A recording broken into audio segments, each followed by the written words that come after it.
Hello student, आज हम इस वीडियो में ह्यूमन जीनोम प्रोजेक्ट यानी एचजीपी के बारे में पढ़ेंगे।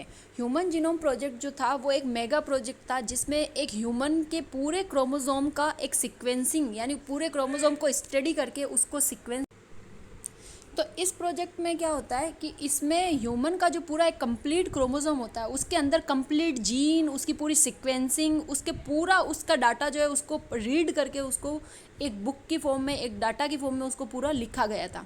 यानी हमारे अंदर जो डीएनए होता है, हमारे डीएनए के अंदर कितने क्रोमोसोम होते हैं, उनमें कितने जीन होते हैं, उसकी पूरी सीक्वेंसिंग, सारे न्यूक्लियोटाइड्स, बेस पेयर, वो सब कुछ एक डाटा की फॉर्म में उसको स्टोर किया गया था और इसी को हम बोलते हैं ह्यूमन जीनोम प्रोजेक्ट। तो ये बहुत ही बड़ा और मेगा प्रोजेक्ट था। ह्यूमन जीनोम प्रोजेक्ट को समझने से पहले हमें ये समझना पड़ेगा कि जीनोम क्या होता है।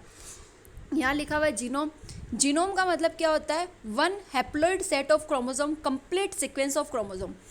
देखो, जीनोम का मतलब होता है कि क्रोमोसोम का कंप्लीट सीक्वेंस, या हम बोल सकते हैं हैप्लॉइड सेट ऑफ क्रोमोसोम, क्योंकि हमारी बॉडी में जो क्रोमोसोम होते हैं वो आपको पता है डिप्लॉइड फॉर्म में होते हैं, यानी क्रोमोसोम जो है पेयर की फॉर्म में होते हैं, जोड़े की फॉर्म में।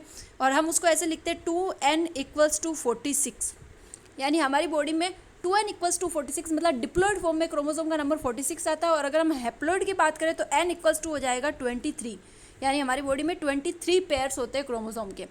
तो वही हमने लिखा है कि क्रोमोसोम का जो कंप्लीट सीक्वेंस होता है उसे हम जीनोम बोलते हैं। और ह्यूमन जीनोम प्रोजेक्ट में हमने जीनोम की ही स्टडी की थी, जीनोम की ही कंप्लीट स्टडी की गई थी, यानी कंप्लीट क्रोमोसोम की स्टडी। अब देखिए ये स्टार्ट कब हुआ था? ये स्टार्ट हुआ था 1990 के अंदर और 13 ईयर का प्रोजेक्ट था। और इसका ये पहले अंदाज़ा लगाया गया था कि ये 2003 में कंप्लीट हो जाएगा, लेकिन इसका जो एक क्रोमोसोम था, क्रोमोसोम नंबर 1, वो बहुत ही बड़ा था और उसको कंप्लीट वो 2003 में कंप्लीट हुआ नहीं था और उसकी सीक्वेंसिंग कंप्लीट होने में 3 साल और लग गए थे। और फिर ये कंप्लीट हुआ था 2006 में। यानी इसका एक क्रोमोसोम यानी क्रोमोसोम नंबर 1 वो बहुत ही बड़ा था, तो उसकी पूरी कंप्लीट सीक्वेंसिंग करने में काफ़ी टाइम लग गया और 3 साल एक्स्ट्रा लग गए और 2006 में कंप्लीट हुआ था। आगे इसमें लिखा है मेगा प्रोजेक्ट था। एस्टिमेटेड जो इसके अंदर बेस पेयर निकाले गए थे वो कितने थे? 3 × 10⁹ बेस पेयर।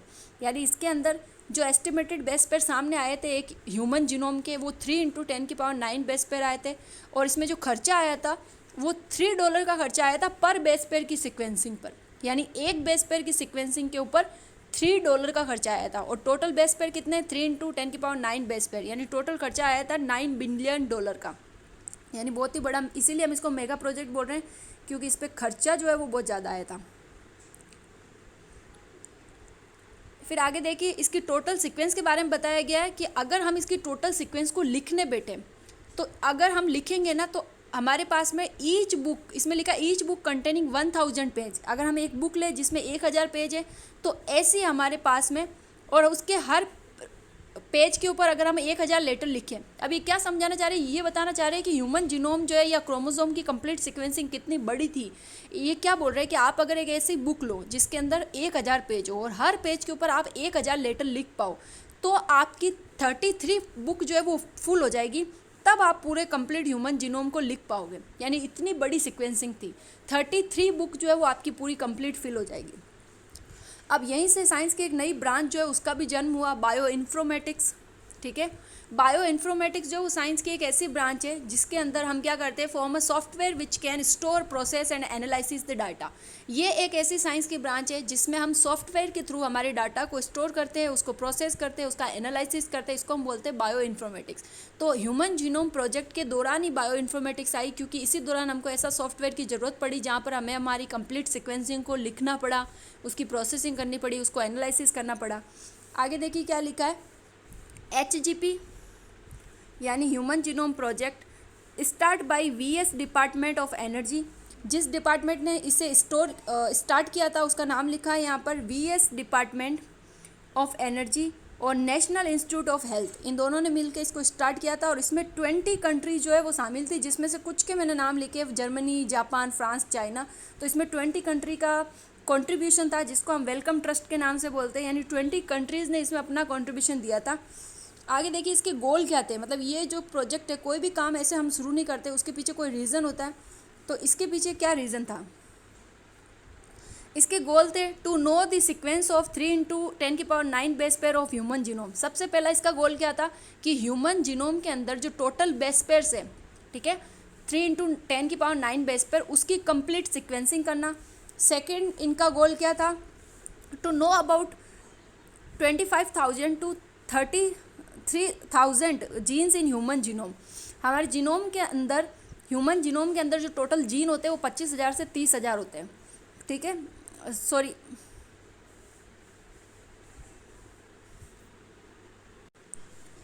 यहाँ पर ये जो है ना, ये 30,000 होगा, इसमें थोड़ा लिखने में गड़बड़ हो गई। 25,000 से 30,000 जीन्स इन ह्यूमन जीनोम।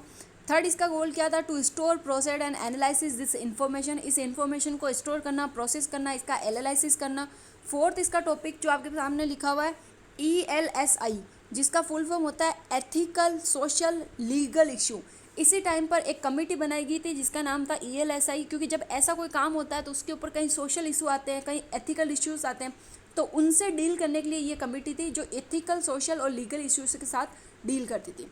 अब ये तो हमने इसके गोल्स पढ़ लिए। अब आगे हमको ये पढ़ना है कि इसकी मेथडोलॉजी कैसी थी, मतलब कैसे हमने इस काम को कंप्लीट किया। तो देखिए, मेथडोलॉजी में आपको ये समझाया गया है कि हमारा जो DNA होता है ना, वो कंप्लीट DNA जो है वो प्रोटीन कोड नहीं करता, मतलब पूरा DNA mRNA नहीं बनाता, और वो mRNA कंप्लीट जो है प्रोटीन नहीं बनाता। तो इसमें दो तरीके थे हमारे पास कि हम खाली उतना DNA सीक्वेंस कर ले जो प्रोटीन कोड कर रहा है, क्योंकि प्रॉब्लम वहाँ आती है। देखो, हमारा जो DNA है ना वो बनाता है mRNA, और mRNA से बनता है प्रोटीन। तो पूरा कंप्लीट DNA नहीं बनाता, उसका कुछ कुछ पार्ट होता है जो mRNA को सीक्वेंस करता है और उससे प्रोटीन बनता है।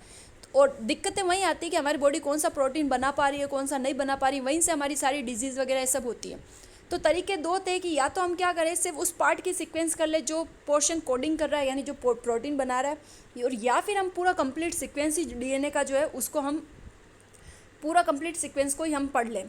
तो इसमें देखो दो तरीके जो आपके सामने लिखे गए, to sequence only coding portion. First लिखा है कि खाली कोडिंग पोर्शन को हम सीक्वेंस कर ले, और सेकंड लिखा है टू सीक्वेंस कंप्लीट DNA। अगर हम सिर्फ कोडिंग प्रोसेस को सीक्वेंस करते तो इसको नाम दिया गया था एक्सप्रेस्ड सीक्वेंस टैग, यानी EST, एक्सप्रेस सीक्वेंस टैग। और अगर पूरा कंप्लीट ही करते तो उसको नाम देते सीक्वेंस एनोटेशन। यानी दो प्रोसेस थे हमारे पास इसको करने के। फिर देखिए आगे हमने इसको कैसे किया। प्रोसेस के अंदर बताया, सबसे पहले हमने जो DNA लिया, यानी जो भी हमने DNA निकाला किसी भी ह्यूमन का, उसके ऊपर हमने रेस्ट्रिक्शन एंडोन्यूक्लियस, यानी जिसको मॉलिक्यूलर सीजर बोलते हैं, रेस्ट्रिक्शन एंडोन्यूक्लियस, उससे हमने उस पर कट लगाया। ये बीच बीच में हमने कट लगा दिए, उसके कुछ पार्ट्स कर लिए, क्योंकि पूरा DNA एक साथ स्टडी हम नहीं कर सकते, तो हमने उसके क्या कर लिए, कुछ पार्ट्स कर लिए, यानी उसको कुछ पार्ट्स में कट कर लिया। फिर हमने क्या किया, then copy in host cell. फिर हमने क्या किया, उन टुकड़ों को होस्ट सेल में डाला और उसकी बहुत सारी कॉपी बनाई, क्योंकि हमने उसको रीड करना था, तो एक अकेला उसको कोई हम रीड नहीं कर सकते, तो उसकी हमने बहुत सारी कॉपी बनाई। कॉपी बनाने के लिए हमने दो तरीके की यहाँ पर जो देखो, जब भी हम किसी DNA को होस्ट सेल में डालते हैं, किसी बैक्टीरिया में या किसी में, तो हम डायरेक्ट नहीं डाल सकते, हम किसी वेक्टर का यूज़ लेते हैं, किसी वेक्टर की हेल्प से वहाँ तक पहुँचाते हैं। तो इसमें बोला है कि हम दो तरीके के हमने यहाँ वेक्टर यूज़ लिए थे। ये आपके सामने लिखे हुए BAC और YAC, बैक्टीरियल आर्टिफिशियल क्रोमोसोम और यीस्ट आर्टिफिशियल क्रोमोसोम, ठीक है।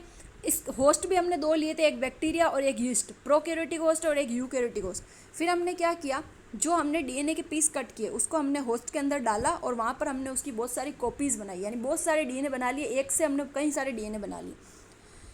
फिर देखिए आगे, this piece were sequenced by Sanger's method. इसको हमने सेंगर्स मेथड से सीक्वेंस किया, यानी इसकी स्टडी की, इसको पूरा देखा कि यहाँ पर कौन सा न्यूक्लियोटाइड आ रहा है, फिर कौन सा आ रहा है, फिर कौन सा आ रहा है, पूरी सीक्वेंसिंग की स्टडी की, जिसको हमने नाम क्या दिया, सेंगर्स मेथड।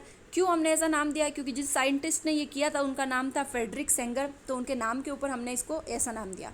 आगे क्या लिखा, also sequence amino acid in proton. इन्होंने प्रोटीन के अंदर एमिनो एसिड की सीक्वेंसिंग भी बताई थी कि कौन से एमिनो एसिड से कौन सा प्रोटीन बनेगा, जो हम जेनेटिक कोड में पढ़ते हैं, ठीक है, कि कौन सा एमिनो एसिड मिलके कौन सा प्रोटीन बनाएंगे, वो सारा भी। अब आगे हम ये देख रहे हैं कि ह्यूमन जीनोम प्रोजेक्ट का रिजल्ट क्या रहा। देखिए रिजल्ट में क्या लिखा है, 3164.7 मिलियन बेस पेयर, यानी 3.1 बिलियन बेस पेयर हमको मिले, ठीक है। जब हमने कंप्लीट सीक्वेंसिंग की तो हमको इतने बेस पेयर एक DNA के अंदर, एक कंप्लीट जीनोम के अंदर मिले। 30,000 तक हमको जीन मिले थे। एवरेज जीन जो है, एवरेज जीन की जो साइज़ है वो 3,000 बेसिस की थी। अब यहाँ पर ये बोला है कि एक एवरेज जो जीन था उसके अंदर 3,000 बेसिस थे। टोटल जीन हमको कितने मिले, 30,000, लेकिन एक जीन की जो साइज है वो कितनी थी, 3,000 बेसिस की। मतलब नॉर्मली एक जीन के अंदर हमको 3,000 बेसिस मिले, लेकिन हमारा जो लार्जेस्ट जीन था वो कौन सा था, डिस्ट्रोफिन। वो सबसे बड़ा जीन निकला क्योंकि उसके अंदर बेसिस कितने थे, 2.4 मिलियन बेसिस। ठीक है, हम क्रोमोसोम की बात नहीं कर रहे। क्रोमोसोम जो था सबसे बड़ा वो क्रोमोसोम नंबर फर्स्ट था।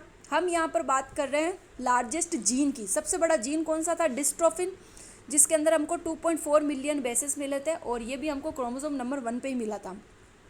फिर आगे देखिए, लार्जेस्ट क्रोमोसोम हमको मिला क्रोमोसोम नंबर फर्स्ट।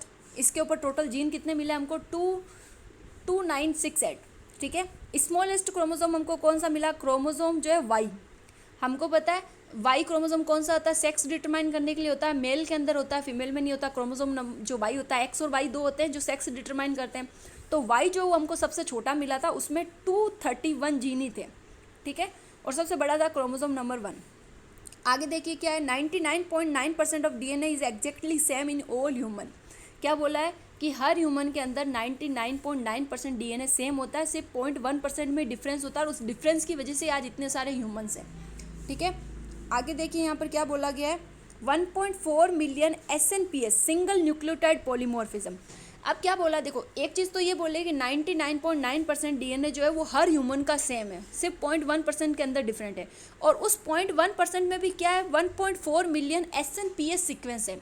SNPs को का फुल फॉर्म होता है सिंगल न्यूक्लियोटाइड पॉलीमॉर्फिज्म।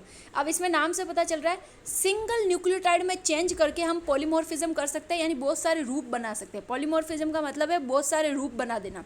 तो एक न्यूक्लियोटाइड के अंदर चेंज करके हम बहुत सारा पॉलीमॉर्फिज्म कर सकते हैं। और कितना कर सकते हैं, 1.4 मिलियन कर सकते हैं। ठीक है, अब ये क्या होता है इसको अपन आगे समझते हैं। SNPs क्या होता है, देखो आपके पास यहाँ पर 3 क्रोमोसोम बनाए गए।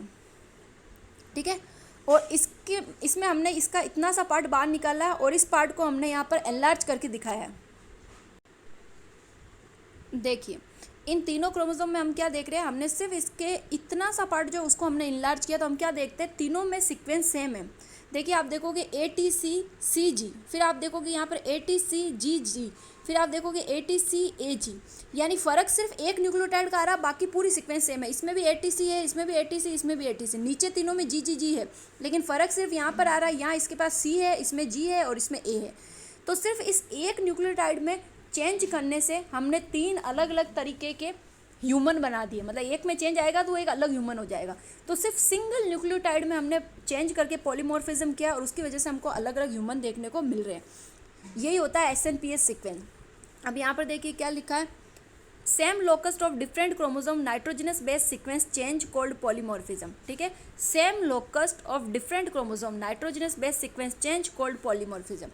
आगे देखिए यहाँ पर क्या लिखा है, function of only 50% of gene is known.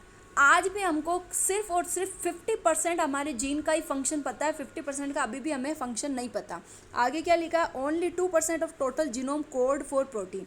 हमारे पूरे कंप्लीट जीनोम का सिर्फ 2% ही है जो प्रोटीन को कोड करता है, क्योंकि हमने जो सिक्वेंसिंग है ना पूरे क्रोमोसोम की है, खाली प्रोटीन वाले पार्ट की नहीं की। तो उसमें से सिर्फ 2% ही होता है जो प्रोटीन बनाता है। उसके बाद देखिए यहाँ पर आगे क्या लिखा है, repetitive sequence in present in DNA and different in all DNA. अब देखिए कुछ ऐसी सीक्वेंस होती है जो बार बार रिपीट होती है। अब ये सीक्वेंस भी हर डीएनए में अलग अलग होती है। जैसे यहाँ पर आपने देखा एक न्यूक्लियोटाइड का चेंज आ रहा था, इसी तरीके से कुछ सीक्वेंस होती है जो बार बार रिपीट होती है। जैसे मान लीजिए ATC और G, ये सीक्वेंस जो है ये मान लीजिए किसी ह्यूमन में 14 बार रिपीट हो रही है, किसी में 25 बार रिपीट हो रही है, किसी में 30 बार रिपीट हो रही है। तो उसके अकॉर्डिंग वो ह्यूमन अलग अलग होगा। और इसी का हम यूज़ लेते हैं डीएनए फिंगरप्रिंटिंग में। जब हम डीएनए की मैचिंग करते हैं तो इसी सीक्वेंस को हम देखते हैं कि किस में ये मतलब जो भी सीक्वेंस होगी उसकी पर्टिकुलर सीक्वेंस जरूर नहीं है ATCG ही हो, लेकिन उसकी जो एक पर्टिकुलर सीक्वेंस होगी जो उसमें बार बार रिपीट हो रही है वो हर ह्यूमन में अलग अलग रिपीट होती है। ठीक है, हर डीएनए में वो अलग अलग रिपीट होती है, किसी में 10 बार, किसी में 15 बार। तो हम उसी को आइडेंटिफाई करके मैच करके देखते हैं कि इसका डीएनए इससे मैच हो रहा है या नहीं हो रहा। तो ये सब में अलग होती है। तो ये पूरा था ह्यूमन जीनोम प्रोजेक्ट के बारे में। Thank you so much.